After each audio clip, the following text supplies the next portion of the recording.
What's going on, people? It's your boy, the Boxing Lowdown here, man. Very happy Sunday to you all. Hope you're all enjoying. Just thought I'd jump online quickly and give my thoughts on some of the action this weekend, man. Quite a lot to digest. Not that much time, I should say. But I just thought, you know what? Let me just jump on. I did a stream last week. We were speaking about, obviously, Fury and Wilder. That was like a huge event, obviously, a big fight that had loads of implications on the sport and on the division itself. So I jumped on for that, but I actually really enjoyed it. So I just thought, you know what, let me just give my thoughts on this weekend's action. Of course, we'll be doing a podcast on the Thursday, but just thought, you know what, let me just jump on, do a few more videos, man. Starting to feel a bit better now. So just wanted to give my thoughts, man, because I did not expect this. You know what I mean? Mikey Garcia losing to Sandor Martine, and I'll be honest with you guys. You know what? I didn't watch the fight live. I thought to myself, you know what? I'll just watch this in the morning. I'm not going to stay up for it. You know, over here it would have been on at like 4:30, 5 o'clock in the morning. So I just thought, you know, I'll just wait and watch it then. But yeah, I woke up and I saw the news, man. I couldn't believe it. Honestly, big shock, man. But this is boxing. This is why we love it. This is why you got to make the fights. And I'm going to give my thoughts on it, but I can see that there's some comments coming through already. So you guys know what to do, man. Just hit the like button, share the video, subscribe to the channel if you haven't already. I think we're at about 930 subs now. I'm trying to get to 1K. If you guys can help me get there, that'd be great by the end of the year. If I could get to 1K by the end of the year, I'll be really happy, man. I'll be really happy. I think we could do it too. We're at 930 subs right now. So hit that like button, share the video, subscribe to the channel. And, let's just cook, man. Let's talk boxing. But big up everybody in here. Francisco in the chat, he's put here, Dan, I can't make it at the moment. Maybe I could check in later. Break it down, brother. Yeah, of course I will, bro. This is kind of like a last minute thing. I didn't really plan this. I just thought, you know what, let me just jump on today. So no worries, man. It's all good. And if you can't make it today, I'll see you on Thursday. It's all good, bro. Conrad in the building. He's put good evening, Daryl. Good evening to you, brother. He's also said, is Mikey going down the Broner route? Let's talk about it. Harvey's put here, evening, bro. And my bro Ian Hamilton, all you guys always in the chat, man. Big up to all of you guys.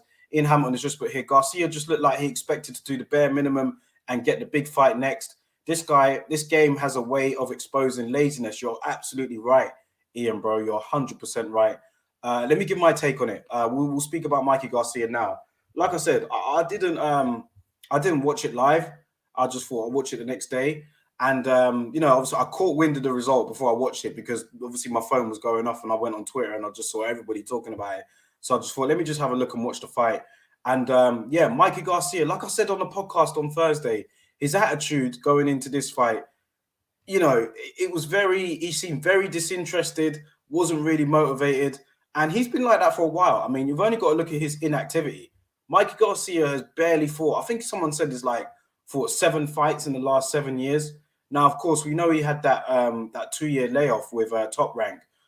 We know he had that because there was some contract issues going on with them. But, you know, he hasn't shown that much interest since he was back. He hasn't really, displayed that sort of hunger that you'd like to see from a world-class fighter like Mikey Garcia. And going into this fight, I was saying on the podcast on Thursday that he didn't look that motivated. I watched his interview on IFL, and then I saw his brother's interview, Robert Garcia, and they were really, not only were they overlooking Sandor Martine, they were just kind of like, Mikey, he's 33, he's living his life now, blah, blah, blah. And I was just like, this could be a potential banana skin here, but I dare say it. I didn't say it. I'm not going to claim that I said it. But, Sandor Martine, a lot of people never knew who he was, but, a lot of us guys would have known. He's a European champion. He fought my boy, Kay Prosper, big up Craig Prosper, for here in Luton. He fought him last time out, and he defeated him. And we saw how this guy, he's no mug, Sandor Martine. So this is the biggest opportunity of his life. He went over there to Fresno, California, to face Mikey Garcia. And from what I saw, man, he wasn't intimidated at all. He was on the back foot a lot, but he was sharp, razor sharp. And Mikey Garcia was coming forward. He was trying to bring the pressure on. And it looked like to me that Mikey Garcia just thought, you know what, I'm just going to go over here and just knock this guy out. I'm just going to put the pressure on him. I'll land eventually, and I'll take him out of there. But as the rounds went on, it was a 10-round fight. Mikey Garcia wasn't landing, and Sandor Martine was. He was landing on the counter. And then he started to become more aggressive on the back foot as well. Although he was on the back foot for most of the fight, He was landing punches on Mikey Garcia, man. The backhand was landing. He was throwing combination punches. They were landing. And like, yeah, the inevitable was starting to happen. Like, it looked like that Mikey Garcia was going to lose. He just wasn't motivated to me. Didn't look very good. I mean, his conditioning, obviously, he lasted the whole 10 rounds, no issue. But, you know, he's never had that, like, kind of, you know, he's never had that kind of, like, physique or anything like that, Mikey Garcia. But it's clear that, you know, he's fighting above his natural weight. You know, he had a bit of a gut on him. Let's be real. Fighting above 140, he was about 144, 145 or something like that for this fight. He's not a welterweight. I think we would all know that he's not a welterweight. We could tell that in the Errol Spence fight. We even knew that before he jumped up in weight to fight Errol Spence. A lot of us were thinking, like, what's he doing? He's going for greatness, fair play to him, but it just didn't make sense, that fight. It just came out of nowhere, and like most of us knew what was going to happen in that fight, and it did. Do you know what I mean? So yeah, Mikey Garcia in this fight looked pretty labored. He didn't cut off the ring very well at all. He just didn't look good at all. And to me, I don't know, is this the end of Mikey Garcia? I'm not sure, but it's hard to see where he goes from here if he's not motivated. You know, we all lose fights here and there. There's nothing wrong with taking the L, but this was a big upset. Mikey Garcia was like 33-1 on to win this fight. And, you know, we saw what happened. He didn't look good at all. And to be fair, Sandor Martine, I mean, I've seen him box just as good or even better at times. It's not like he had the performance of his life and he was amazing. He just did what he had to do. Do you know what I mean? He just outboxed Mikey Garcia. It wasn't hard to do. So fair play to Sandor Martine, man. A lot of people writ him off. I writ him off. Despite Mikey Garcia's attitude going into the fight. And, you know, now he's in line for a big payday. And let's see where he goes from here. But Mikey Garcia, man, what do you guys think? You guys in the chat that are watching this video now, where does he go from here? I mean, does he stay at 140? I mean, he's got no chance now, in my opinion. I didn't think he'd beat Josh Taylor anyway. I thought he'd give Regis Prograis a good crack, but now I'd have to favor Prograis in that strongly. Where does Mikey Garcia go from here? Because if he's not that motivated and he's not really going to be good enough, in my opinion, to beat the top guys at 140, where does he go? I mean, am I overreacting? I don't know, but I just think, to me, there were warning signs going into the fight, and then we saw the fight itself. Harvey says here that Mikey Garcia looked sluggish. He looked very sluggish, bro. He looked very sluggish. He didn't look that good to me at all. So yeah, I don't know where he goes from here. Maybe retirement could be an option for him. Like I said, he's 33 years old. He hasn't been that inactive. He hasn't been that active, really. Hard to see where he goes from here. He's not going to drop all the way back down to 135, where you can make a lot of good fights. So 140 seems to be the division. But yeah, I don't know where Mikey Garcia goes from here, in my opinion, man, because there were warning signs going into this fight, and we saw in the fight itself, he didn't look that great. He didn't look that great in this fight before that. Obviously, he got beaten by Errol Spence in the fight before that. So yeah, I mean, Mikey Garcia, he was a top pound for pound level fighter. He's won weight, he's won titles in multiple divisions. But yeah, last night for me, could the writing be on the wall for his career? Could his career be over? Does he even really have that much interest anymore? Let's see. Big up Born Again Biker in the chat here. He's put, hello, Daryl. Enjoyed your last show on Friday. Laurie gives a great account, even when he was on the back foot over the Wilder situation. Keep up the good work. Yeah, Laurie, he's my dad. He knows how to, he can talk his way out of anything, man. You know, he sticks on his opinion, and he has a strong opinion.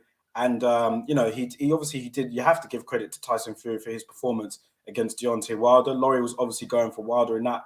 But yeah, I mean, he said what he said, and like, yeah, I always value his opinion when it comes to boxing. I mean, I get everything from him. So yeah, he handled himself well, because I know there was a lot of people out there that were looking to go for Laurie after his predictions. But you know, you got to hold your hands up when you get it wrong, and you see what happens from there, man. So you know, let's just see. But big up Born Again Biker in the chat. Big up Terry Smoot Jr. in the chat. Good to have you here, my man. So yeah, that's just my thoughts on Mikey Garcia. I don't know where he goes from here, to be honest. It was a sluggish performance. He didn't look that very good at all. He's been inactive. He appeared disinterested going into the fight. And boxing is a dangerous game. If you're starting to feel like that, then maybe the best thing to do is retire. I mean, Mikey Garcia, like I said, he's 33. He's got all his faculties intact. He's had a great career. He's destined for the Hall of Fame. I think he might have some other businesses or side hustles outside of boxing anyway. He's made a lot of money. What's the point? I don't see him beating the likes of Josh Taylor or Regis Prograis.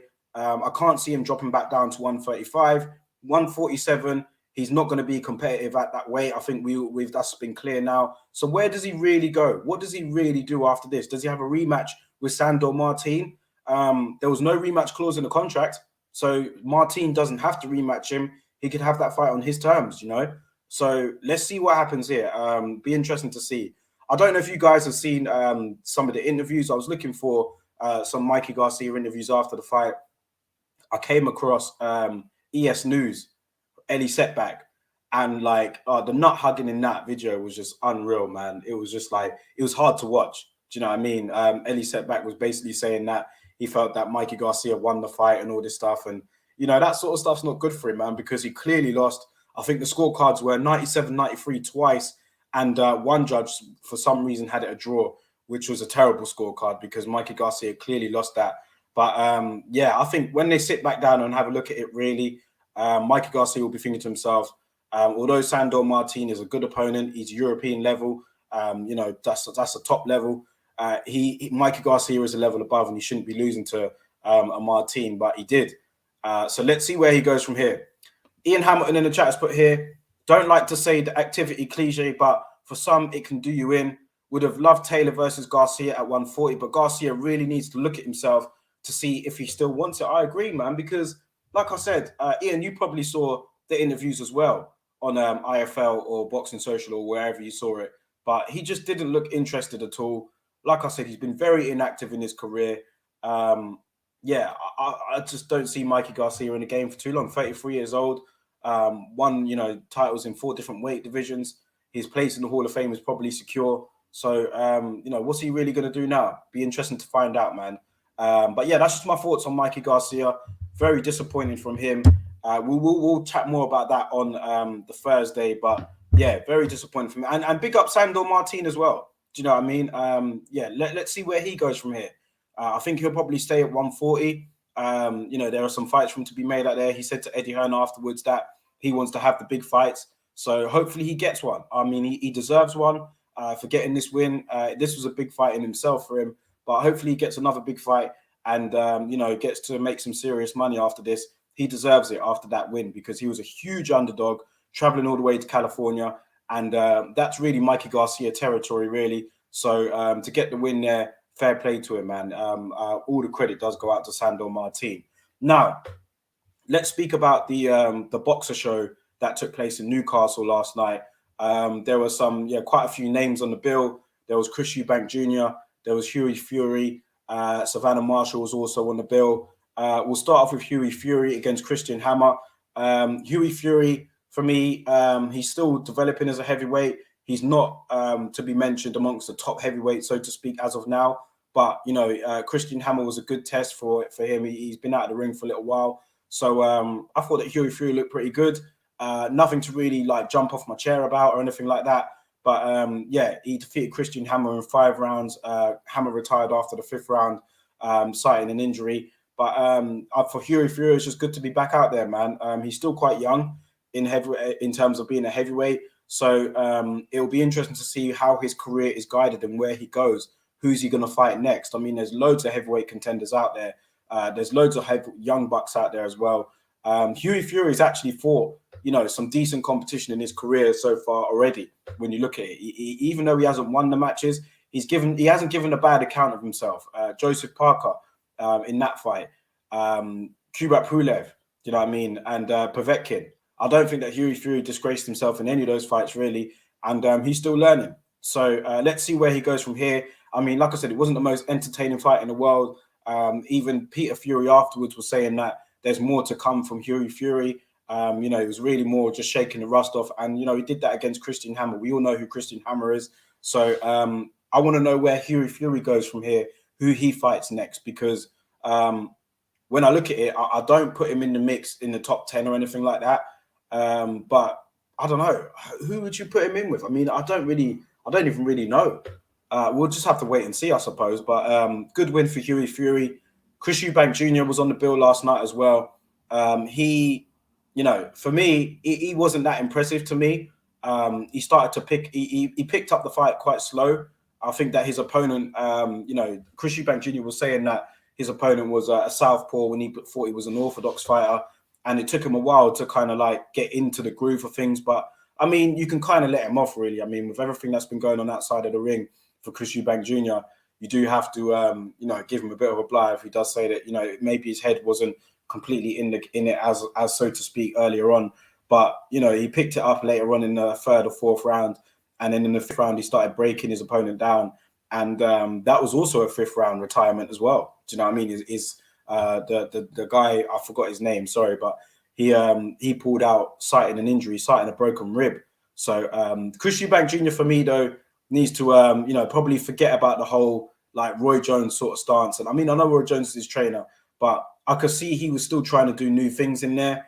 And it wasn't really working for me. The guy was landing on Eubank Jr. And I thought he tagged him a few times. And I just prefer Eubank Jr. I mean, I don't know how much he's going to pick up from Roy at this stage, but in the first couple of rounds for me, I just thought, he was probably just trying to figure his opponent out, but he was looking to try new things as well. And he was doing that as well in the last fight against Marcus Morrison. And, I don't know. I don't know if he could do that against Liam Williams, because that's who he's rumored to be fighting next in December. I'd love to see it. I'd have Eubank Jr. as the slight favorite for me. But all of this trying out new stuff and trying to be like Roy Jones or mimic Roy or anything like that, that's not going to work. I don't think that's what's going to see him through against Liam Williams. I think he just needs to box how he normally boxes.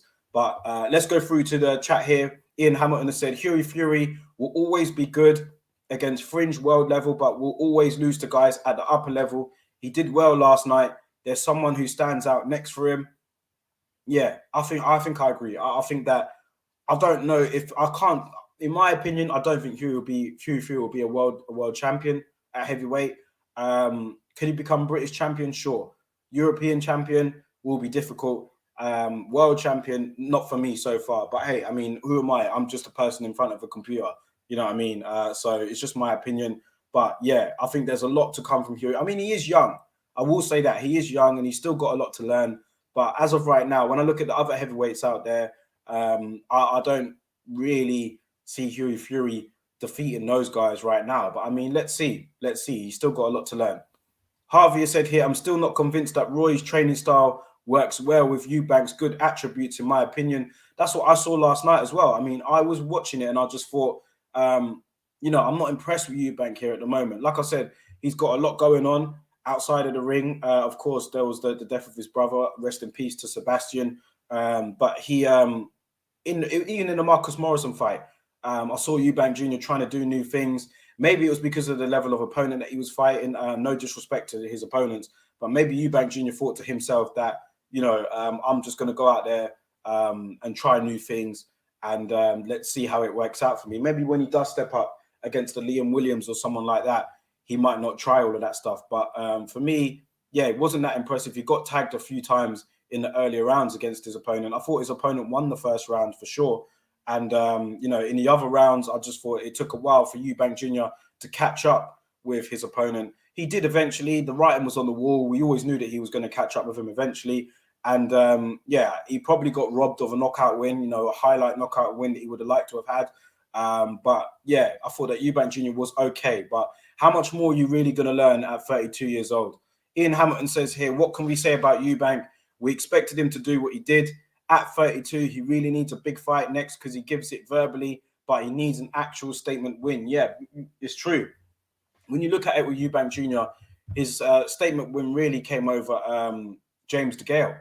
And James DeGale was out of his prime. Then that was his last fight. We all know that, James DeGale wasn't obviously in his prime or anything like that. It was a good win for Eubank Jr. at the time, but he hasn't built on it. Do you know what I mean? The other two fights that Eubank Jr. has stepped up in, he lost them. George Groves and Billy Joe Saunders.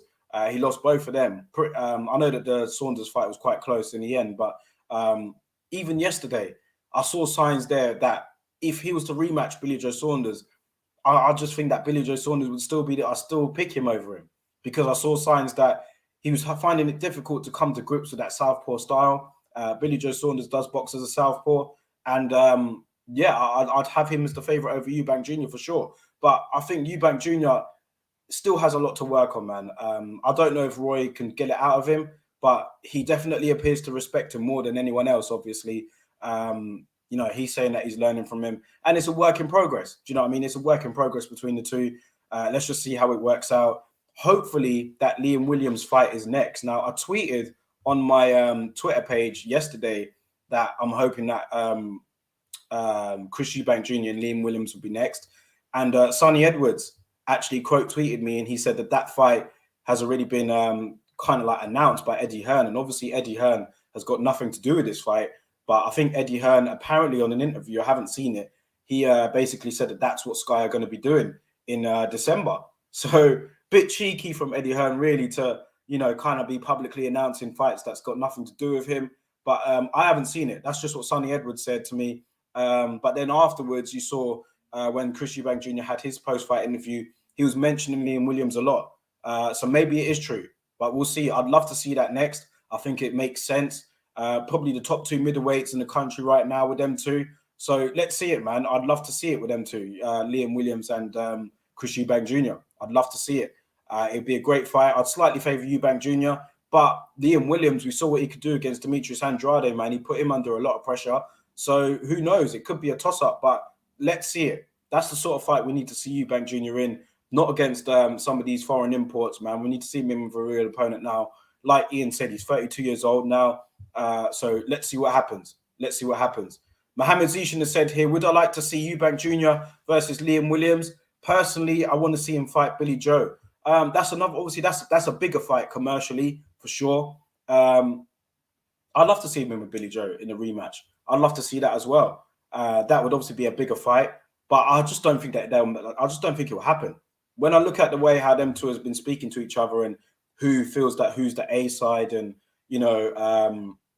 apparently Billy Joe Saunders wants $5 million according to Chris Eubank Jr. for that fight to happen.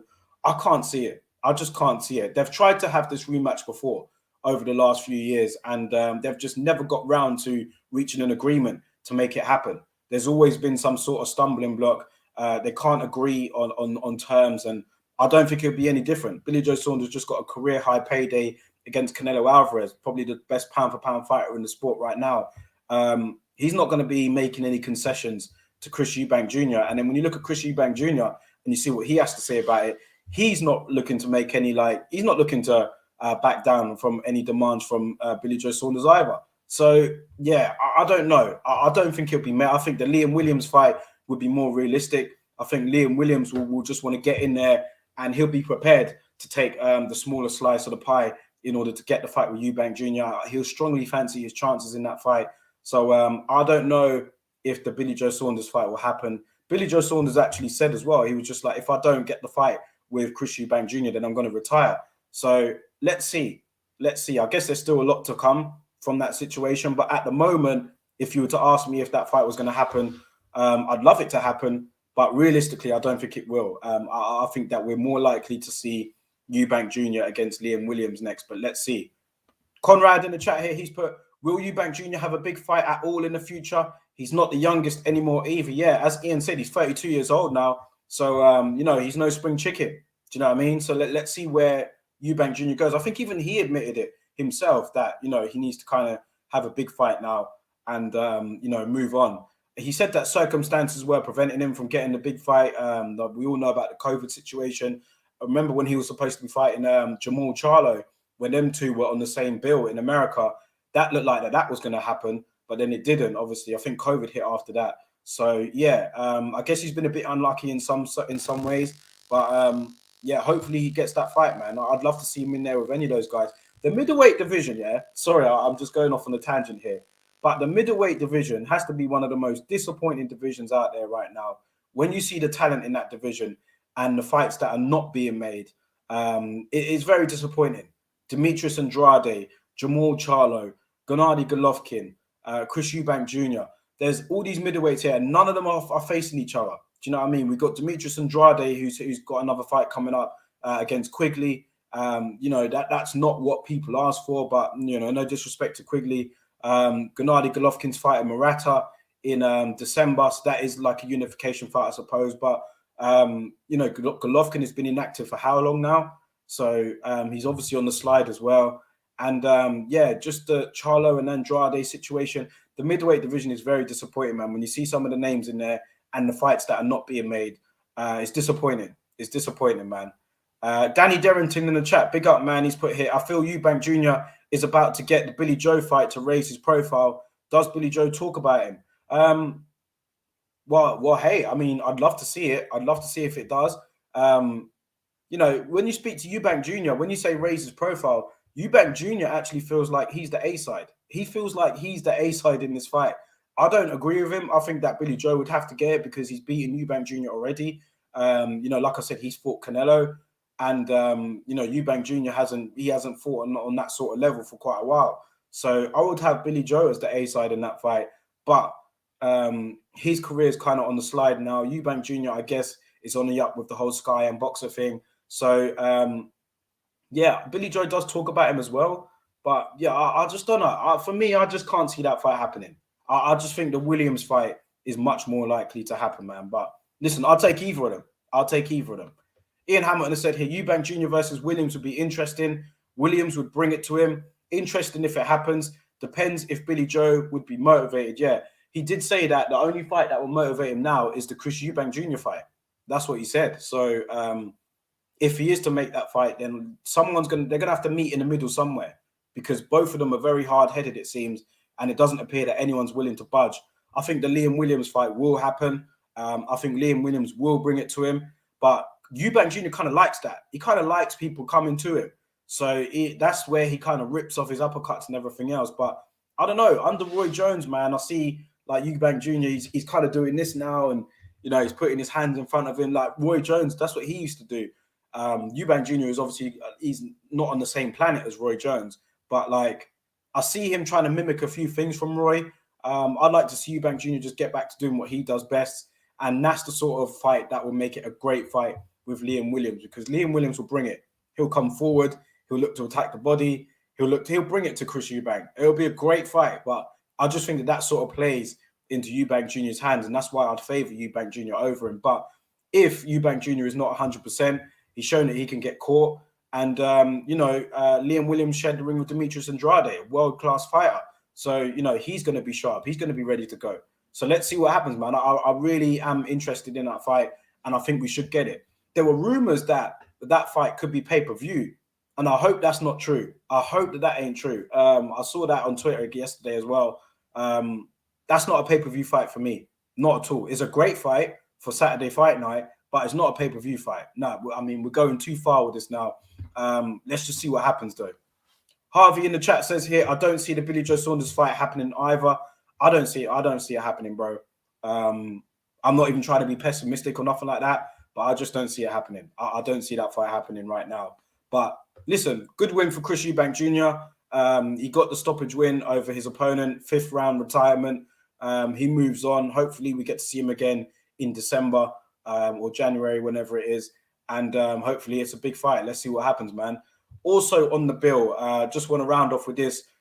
Clarissa Shields, not Clarissa Shields, she was watching it, but Savannah Marshall, she looked very good yesterday. Very entertaining fight against her opponent. Sorry if I'm not pronouncing these names. I'm just saying her opponent. No disrespect to them. But Savannah Marshall looked very good. The opponent came like charging at her. You know, she gave it a go. It was great to see. But unfortunately, it just didn't work out. I mean, Savannah Marshall picked her off with some great uppercuts. She couldn't miss that uppercut, really, Savannah Marshall. And she does carry power. You know, she does carry power for her weight and in female boxing in general. You don't see many knockouts in female boxing, but Savannah Marshall, she definitely has a dig on her. And the whole Clarissa Shields thing is really exciting to me. I'd love to see it. Clarissa Shields was watching it. And then afterwards, you know, it was confirmed that Clarissa Shields and Savannah Marshall will share a bill in December prior to meeting with each other in the ring in 2022. So that's great news. I saw some people saying that, you know, why don't they just fight each other now? I get that. But listen, if it takes for them to fight on the same bill in order for that fight to happen next year, I'll take it, man. I think that that's a great fight in women's boxing. It's a fight that I'd love to see. And you guys might not agree with this because I put it out there yesterday and a lot of people were saying no. But I wouldn't mind. I'm not saying put it on pay-per-view. I'm not saying that. I'd much rather if it was just on normal TV. But if it was on pay-per-view, I probably would pay for it. Put it that way. I probably would pay for it, man. That's just me. I'd just love to see that fight. There's a bit of history to it. There's a backstory. Savannah Marshall beat Clarissa Shields in the amateurs. Obviously, Clarissa Shields has progressed a lot further since then. So has Savannah Marshall, actually. But yeah, I'd love to see the fight. Two totally different characters. They've been giving each other a bit of talk in the build-up as well. And I think it's a great fight too. I think it's a really good fight. I think it's a test for Clarissa Shields. Clarissa Shields has been dipping in MMA, but you know she's still boxing and she's just achieving so much in the ring. For me, she's the best female fighter out there, and I think that Savannah Marshall, she's in the mix. But I just think Clarissa Shields is just a brilliant fighter, man, and it's a great fight. It's a great fight, especially if that fight was in the UK, where Savannah Marshall would have heavy backing in her favor. Would Clarissa Shields come over and fight Savannah Marshall in the UK? It's a possibility. And then when you get that, then it narrows the odds even more. So I would have Clarissa Shields as the favorite, but I would still love to see that fight. And I think Savannah Marshall is a fantastic fighter, and it would just be a great fight, man. We need to see it. And controversial opinion, but I'd pay for it. I would actually pay for that fight. Let's see what you guys are saying here in the comments. Conrad Boxing has said that Marshall's opponent had the Cheeseman defense. Yeah, she just didn't care. She just went all out, man. She just thought, you know what, F this. I'm just going to give it a go. If it doesn't work, then fair enough. And she gave it a go. And, you know, she did land on Savannah Marshall a couple of times, but she didn't really move her. Apparently, this opponent came up from welterweight, which wasn't really mentioned a lot. I found that out afterwards. She's really a welterweight moving up to middleweight. So she didn't look the same size as Savannah Marshall either. Maybe that's why she just tried to rush her. But yeah, it didn't really work out for her. And Savannah Marshall picked off her opponent brilliantly and got the stoppage in the second round. So it was a great win. Ian Hamilton says here, Savannah Marshall, what can I say? That woman whacks. Her versus Shields would be something. Yeah, let me know if you'd pay for that, Ian. Would you pay for that fight? What would you guys think? Would you actually pay for that? A lot of people that I put out yesterday were saying no. But for me, I've paid for worse. That's all I'll say. I've paid for worse. So let's just leave it at that. I'm not advocating it to be on pay-per-view. I don't want it to be on pay-per-view. But if it was, I'd pay for it. That's what I'm saying. Conrad Boxing says here, Clarissa Shields will be a completely different level. Oh, yeah. She'll be a completely different level to anyone that Savannah Marshall has faced in the pros. Obviously, they're faced as amateurs. But like I said, Clarissa Shields has developed so much since then. But so has Savannah Marshall. And Savannah Marshall's really confident. Clarissa Shields is obviously confident. So I just love to see that fight, man. And like I said, there's a bit of needle between the two. You know, they've both been, you know, saying what they have to say to each other. And I love the fight. I just love the fight. It's great for women's boxing. And it also crowned an undisputed champion at middleweight. I know that Clarissa Shields, I think she was undisputed there before. But Savannah Marshall holds the WBO belt now. And let's see it. Let's just see it, man. I'd love to see it. Harvey says here, I need that fight. Conrad has said here, I would definitely buy it. And Harvey said that he would pay for it as well. So listen, you guys are on the same page as me, man. Big up to all of you guys. I would pay for it. A lot of people disagree, but you guys in the chat seem to agree. I would pay for it. I've paid for worse. That's all I'd say. I've paid for worse. I paid for Tony Bellew against Cleverly. I paid for that. Do you know what I mean? So it doesn't really get much worse than that. So yeah, I'd pay for Clarissa Shields and Savannah Marshall. Ian Hamilton says here, I'll pay for it with a good undercard and 50-50 fights under that. That's true. I think we need to see like a good undercard on there to sway my opinion. If it was a bad undercard, then yeah, I'd be struggling. But we need a good undercard and some good 50-50 fights. And you said it as well. You paid for worse. We paid for Chisora against Parker. Yeah, we paid for that. I paid for that. So yeah, I mean, if you're going to pay for that, why are you not going to pay for Clarissa Shields and Savannah Marshall? You know what I mean? Give these ladies the credit they deserve, man. I'd love to see it. And I think it will happen next year as well. So that is going to be something to behold, man. It's a great news. Great news yesterday. And I was really happy when they announced that. So let's see what happens. Both of them are obviously going to be up against tune-up opponents. They're not going to be anything special. But it'll just be good to have Clarissa Shields over here in the UK, fighting in the UK. She's been over here at the UK. I think obviously she was here at the Olympics. But her fighting as a pro over here, I think it will go down really well. She may not be the most favored person when Savannah Marshall's there, but I think people will appreciate her skills and appreciate her being over here. I certainly will. And it just kind of bubbles it up for them to fight next year. So let's hope that that does happen. Let's hope that there are no hiccups, because we know that hiccups can happen in boxing. And we'll just go from there, man. We'll just go from there. But lastly, I know I said that this would be the last topic, but before I go, I know that Maris Bradis was fighting last night. I think he got a third round stoppage win. And all over the internet today, I've seen him calling out Lawrence Okoli. And that's great. That's great news. I was really happy to see that, because before, Maris Bradis was calling out the likes of Jake Paul, doing all these corny videos and stuff like that. But it's good to see that he's serious about this Okoli fight. It appears so anyway. Him and Sauerland, they were both talking in an interview afterwards to Umar on IFL. And they appear serious about making that fight happen. They were saying that they'd take it in, they wanted to have it in Riga, in Latvia. And Lawrence Okoli accepted it. He was online today. He was saying, I accept the challenge. I'll go over there. You know, that's, heart of a warrior. I'd love that for Lawrence Okoli to go over there and face Maris Bradis. Maris Bradis is looked at as the #1 cruiserweight in the world. And that's just, what guts from Okoli to go over there, especially over there in Latvia, to fight Maris Bradis. But I think that Lawrence Okoli is serious about it. I think that he really will do it. He's put it out there, Eddie Hearn, I accept, let's make this happen. And I think he'd do it. I think that Okoli will do it, man. And listen, it's a dangerous fight for Okoli. Conrad has said it here, he literally just said it as well. It's dangerous for Okoli. But Okoli's dangerous for Bradis as well. Let's not get it twisted. That's a dangerous fight for him. Okoli is a horrible guy to fight when you look at him. I mean, he's tall, very languid, punches very hard. He'd give Bradis some problems, man. I mean, Bradis would likely go as the favorite in that fight, but I wouldn't write Okoli off at all. Not at all in that fight. I think that it'd be like a very good one. But for him to travel over there to Latvia to make it happen, let's hope it does. Let's just hope that the fight does happen. And even if Lawrence Okoli was to lose, the bigger picture in this whole thing is that he wouldn't have lost. Obviously, he would have lost his title, but it could be a good learning experience for him. So for him to jump in this quickly, you shout out to Lawrence Okoli. I don't know how many fights Lawrence Okoli's had. Was it like 17, maybe 18 now, or something like that, around that mark?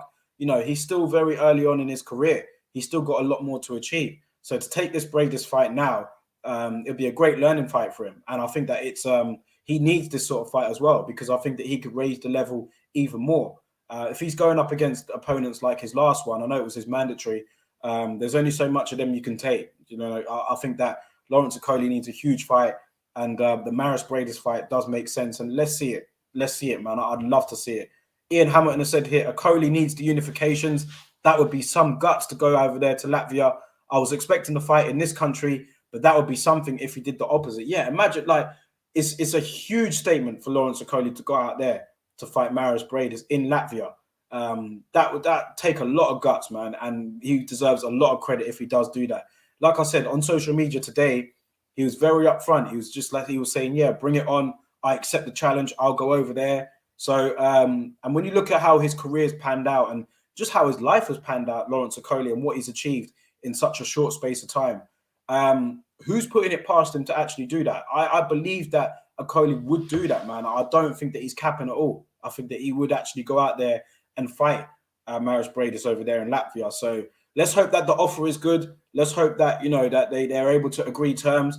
They've both verbally agreed it online, and it looks like that they're both willing to make it happen. So obviously there's a lot more work to do. There's some finer details in the contract to look at. But yeah, let's hope that it does happen between Okoli and Bradis. Conrad has said here, boxing needs guys like Okoli. I totally agree. I'm a big fan of Lawrence Okoli, man. I love what he does. I love his story. And I just love how he's got to where he is in such a short space of time. He's not afraid of any challenge. And he's looking very good under Shane McGuigan. He's looking better and better with every fight. And fair play to him. Do you know what I mean? He's achieved so much. And it's inspirational. It's inspirational to a lot of people, man. So big up Okoli. Let's hope that fight with Maris Bradis does happen. Now, I apologize, guys, because I said that I was going to go twice now. But I just remembered before I go, we need to talk about this whole Teofimo Lopez and Devin Haney situation. before I do go. Obviously, we're going to expand on this a lot more on Thursday, but I just thought I'd give my opinion on it before like you hear Laurie's opinion or anyone else's. You know, I saw the face-off between the two. Obviously, Teofimo Lopez was in the audience for the Mikey Garcia Sandor Martine fight. Teofimo Lopez and George Kambosos will be facing each other on DAZN, which was the network that showed Martine and Garcia. So Teofimo Lopez was there, and Devin Haney was there. I think that Devin Haney was hoping that Mikey Garcia would win so he could call him out after the fight. And Devin Haney's everywhere. I mean, he's out there. He's looking to call out everyone. And it's good. You know, he's trying to raise his profile. He's doing what he needs to do. And obviously, we all know that Devin Haney and Teofimo Lopez have, they've had their exchanges on social media in the past. So, of course, knowing that they're both in the same building, they're going to bump into each other and something could happen. And that's exactly what did. Obviously, the two went face to face. They started, sharing a lot of profanities to each other. And they were talking a lot of shit. The dads were talking a lot of shit as well. Bill Haney was there, and then Lopez Sr. was there as well. Lopez Sr. was really going off, man. They were both going off, but they went face to face anyway. They were talking about fighting each other. Obviously, the two have got commitments right now. You've got Lopez and Kambosos that are going to be fighting each other in November, and then you've got Devin Haney looking like he's going to be fighting Jojo Diaz in December. So they've got to take care of business first, but let's hope that does happen, man. But I don't know what you guys think, but I just wasn't pumped when I saw that. I was just like, kind of like, whatever, man. These lightweights, all they do is talk. You know what I mean? Like, we just see, it's a year to the day, actually, that Lopez defeated Lomachenko, and Lopez still hasn't fought. Do you know what I mean? He hasn't fought. Not all down to, it's not all a fault of his own, but, all we see nowadays is just these lightweights talking crap to each other. And I didn't get too pumped up after seeing that video. I'm not going to lie. It's just like, we want to see these fights happen. We want to see Lopez against Haney. We want to see Garcia face these guys. We want Gervonta Davis in the mix as well. We were hoping that was going to be the case. I remember after Lopez defeated Lomachenko, obviously a year ago today, we saw crazy things. We saw some crazy takes on social media. We saw people saying that, are these lightweights the new four kings and stuff like that? And, it's when you look back on it now, it's crazy to think that we were saying stuff like that. Well, not us, but people online were saying that. That was just because of the level of excitement, you know what I mean? With Ryan Garcia defeating Luke Campbell, Teofimo Lopez defeating Lomachenko, Devin Haney on the rise. We were hoping that Gervonta Davis would stay at lightweight, but he's been fluctuating the divisions and just doing what he wants to do. So it's just not been, I can't rely on that division for the excitement, man. They do a lot of talking, but not that much fighting. And obviously last night was just, it's exciting for people to share on social media and, share the video, and it's exciting for people to look at. But until these guys get in the ring, man, I can't say too much. I don't know what you guys think. Maybe I'm overreacting. Obviously, we did get Teofimo Lopez and Vasyl Lomachenko. But for me, I would have hoped to see more fights by now. Ryan Garcia, you guys know my opinion of him. I think that apparently he did break his hand, but, I've got my opinion on Ryan Garcia. I'd rather not share it on here. But, like, I just want to see these guys get in the mix and fight, man. I just want to see it. And, with that face-off yesterday, I was watching it. And then afterwards, I was saying to myself, do I really think that these two guys will get it on? Am I really 100% confident that they'll fight each other next year? I don't know. I don't know, man. But we'll see. I hope so. I've got my fingers crossed. I'd love to see it. But obviously, they need to take care of business themselves. Lopez has got Kambosos, who's a good opponent. And Devin Haney will be fighting Jojo Diaz. So let's see what happens there. Big up Harvey in the chat. He's put here, I can't see the fight happening, but if it does, Lopez will stop Haney badly. I would favor Lopez in that fight as well. I think, do you know what? I think our opinions of Devin Haney changed a little bit after we saw how he fought against Linares. I mean, he was winning nearly all the rounds against Linares, but the way how he got caught and the way how he was really struggling towards the end, you'd have to favor Lopez for sure. Lopez has defeated Lomachenko, and Haney hasn't fought anyone on that level. Haney's been calling a lot of people out, and I think that he does want the fights, and I think he does want to prove himself. But if we're going by what we know, Lopez for me is I'd pick him to beat Haney. I would pick him to beat Haney. Isfan Grob, what's going on, bro? He's put here 4 kings, rather 4 little shits. Yeah, I agree, man. That's basically what it is at the moment. The 4 kings was just such a wild take. It was just a crazy take. But you know what it's like, man. People get excited. You know, they're all characters. Do you know what I mean? And it was just crazy to me. I saw even after those two guys, Lopez and Haney, had their face off. They were then on the zone, like they were just like being interviewed, I think, by Chris Mannix and whoever. And like Devin Haney was bragging about how much followers he had. It was crazy. You think that the Four Kings would do stuff like this? So yeah, it's just you're just so far off the mark with takes like that. But this is boxing Twitter, man. You get takes like this sometimes. People get too excited, and you couldn't be further off. You couldn't be further off the truth for that at all. But yeah, the Four Kings was just a bad. It's just a bad take, man. I haven't forgotten it. I haven't forgotten it. People were actually saying it. So yeah, let's just hope that they actually get in the ring and fight each other, man, because it's getting a bit boring now. I mean, all of these face-offs, all of these arguments, all of these Twitter beefs and stuff like that. I don't know. Like I said, Teofimo Lopez was saying that he's looking to move up in weight. So he's probably looking at a Josh Taylor fight. But I don't know. Let's just see what happens, man. But I'm not overly excited by it. I wasn't like optimistic watching that face-off between the two. I was just like, we've seen this stuff before. You know what I mean? It is what it is. Ian Hamilton has said here, good grief. I nearly shook my head when Haney used the how many followers argument to Lopez. Yeah, when he said that, I was just like, is this for real? Like, is this actually what we're doing? Like, even Teofimo Lopez was just like, look, this is the dynamic that we're living in today. He's talking about how many followers he's got. Lopez did look surprised, yeah. And he said, if you're going to go at it verbally, get in the ring and settle it. But it was just a horrible, it was embarrassing.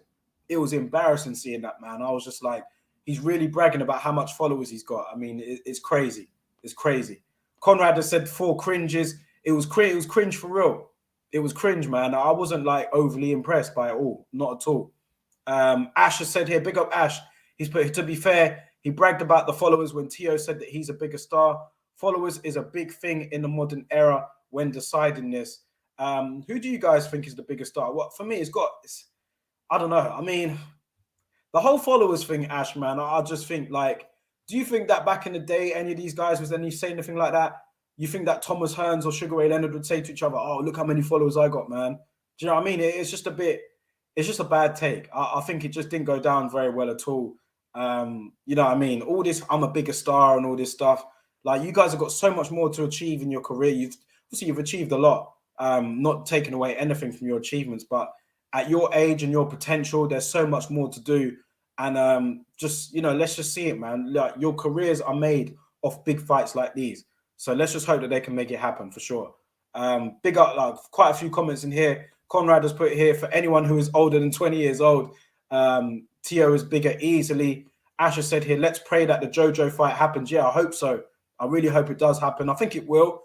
Jojo Diaz on Twitter yesterday, he was really going off as well. He was saying that fight is going to happen. And, you know, I can't see it not happening now. I think that them two will get it on. So that would be good. That would be good for Devin Haney as well. Big up my bro Shane in the chat. Good to have you here, man. I'm not long going to be signing off. You came late, bro, but good to have you here. Hope you're well, my brother. Shane Willoughby in the chat. Good to have you here, man. Conrad has said here, Loma was legit when he beat him. Yeah, he was. He was legit. You know, you can't take anything away from that win from Teofimo Lopez. Not at all. Asher said it's easy to say that, but they never grew up in the social media age. Yeah, you've got a point. You've got a point. You know, I guess you're talking about Thomas Hearns and Sugar Ray Leonard. But it's just, even now, is that a good take, Ash? You know what I mean? Is that a good take for someone to just say, oh, I've got more followers than you, so I should get more money than you and stuff like that? Like, we're not talking about boxing anymore. Do you know what I mean? If that's the case, then you're going to be looking at guys like Jake Paul. I mean, he's got more followers than all of them. Do you know what I mean? So, yeah, that's a different game. We're talking about boxing here and achievements that they've made in the ring. All of this, I'm a bigger star stuff, whether it is social media or whether it is followers and that, you know, that's secondary to me. It's secondary, man. More comments here in the chat. A lot of you guys got a lot to say about this.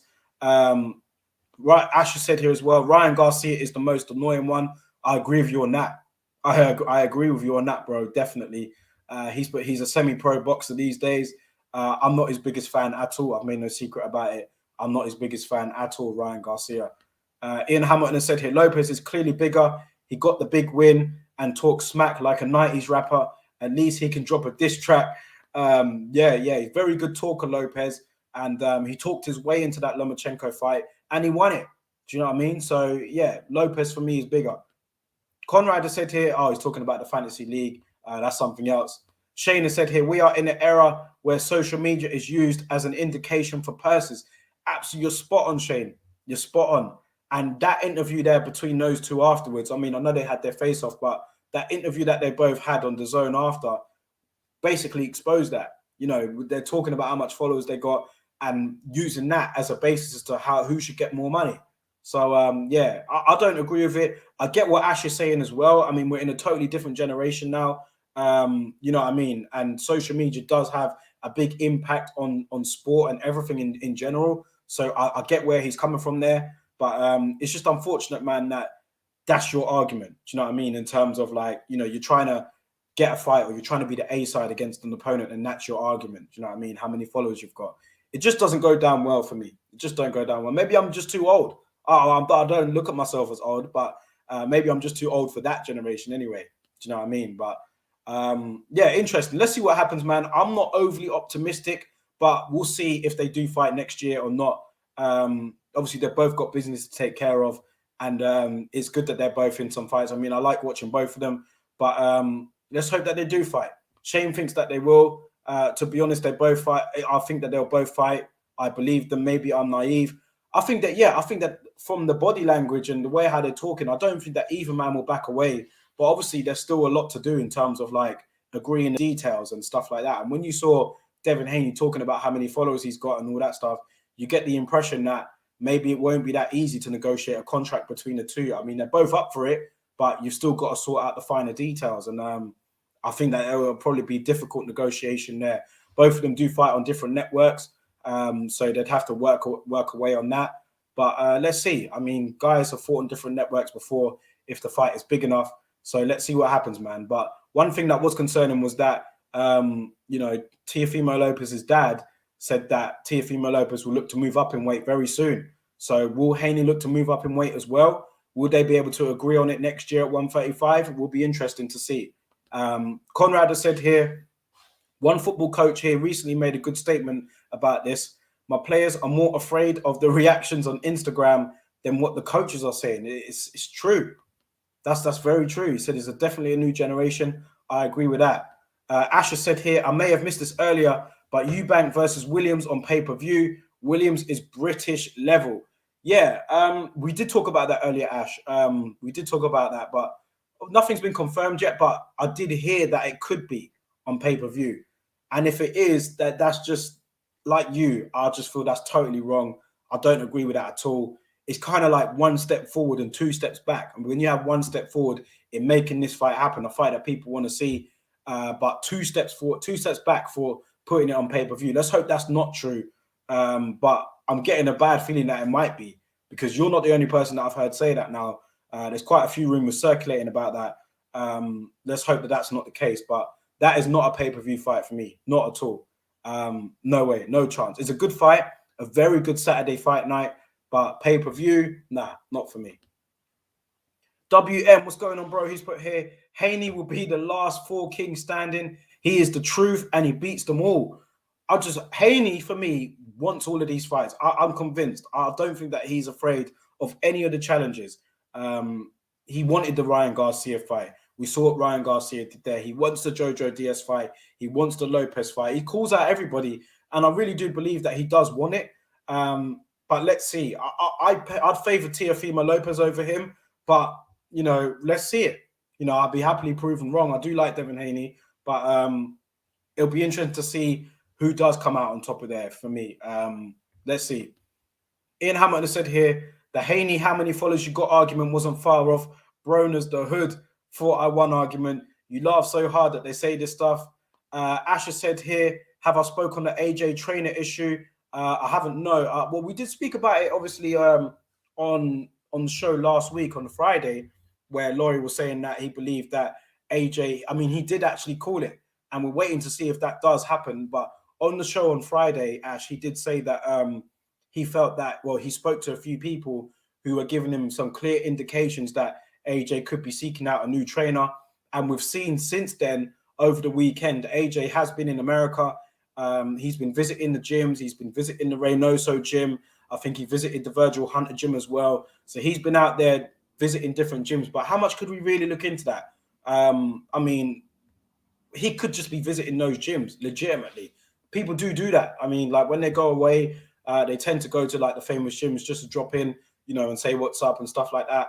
So, you know, but it does fuel the rumors, because there are rumors out there circulating that AJ will make some changes to his team, or maybe add to his team. It remains to be seen. Like I said, Laurie did call it on Friday that he heard that that is what is going to be happening. And since then, we've seen AJ visiting the gyms over there in America. We saw him with a no boxing, no life hat on.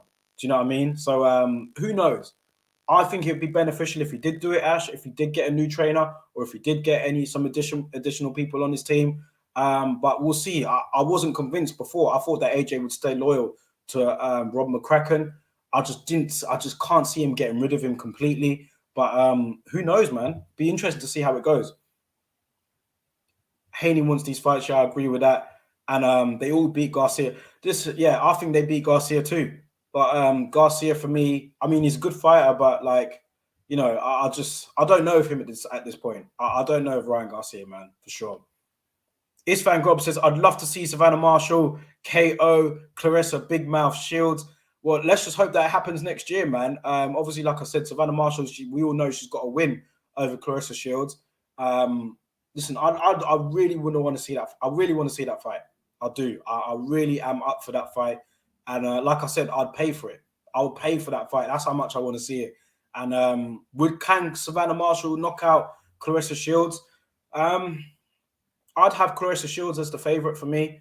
I think Savannah Marshall is a fantastic fighter, one of the best out there in women's boxing for sure. But Clarissa Shields is like, she's just unbelievable for me. I think that she'd be the favorite for sure. But I wouldn't rule Savannah Marshall out, not at all. Especially if the fight is over here as well in the UK. Let's not forget, Savannah Marshall has got a win over Clarissa Shields as well. So you never know, man. I just want to see it. I just want to see it. Asher said here, I'm a fan of Clarissa's belief. We aren't used to women trash talking, that's all. Yeah, I mean, you have to go back to really when Layla Ali, she used to trash talk quite a bit, but not many women do it. Do you know what I mean? Clarissa Shields is one of those today. And, you know, I think it's good for this. Some people don't like it, but I don't mind it. I just think that if you can back it up, then talk what you need to talk, man. But Savannah Marshall is not intimidated at all. She's not bothered by any of that trash talk or anything. She's up for it. And like I said, she's got the full confidence of going in there, knowing that she's beaten Clarissa Shields before. But in the pros, it'll be a different ballgame, man, for sure. Conrad has said here, it will definitely be a women's boxing fight that everyone will be talking about. Isfan, I have to agree with you on that as well. Yeah, it's a great fight, man. I hope we do see it. But yeah, I thought that was the biggest. Well, obviously, I thought that was the biggest news until Mikey Garcia lost to Sandor Martine. But yeah, quite a lot to digest, man. A lot of action points from last night. And I appreciate you guys for being on here with me. Don't forget, before you come out of the chat, before I end this broadcast, hit the like button, share the video, subscribe to the channel. Harvey's just said it here. We're at 930 subs. We're nearly at 1K. I need to get to 1K. If I could get to 1K, like I said, by the end of the year, I'll be very happy, man. We're in October now, mid-October. So I think it's achievable. I think it is achievable. But with you guys' help, just liking the video, it kind of spreads awareness. It gets the video out there on YouTube a bit more. And that way, more people can come in and start subbing to the channel. So I'll do some more videos on my end, but hopefully we do get there, man. And I appreciate all you guys in the chat today, leaving comments. And don't forget, we'll be back on Thursday to speak on this a bit more. And the rest of the boxing news, me and Laura will be on the show. So good to have you guys here on a Sunday, man. Great chopping it up with you all. Hope you enjoy the rest of your weekend. And thank you guys for listening, man. We'll be back next week. And enjoy the rest of your weekend, man. Big up to everybody.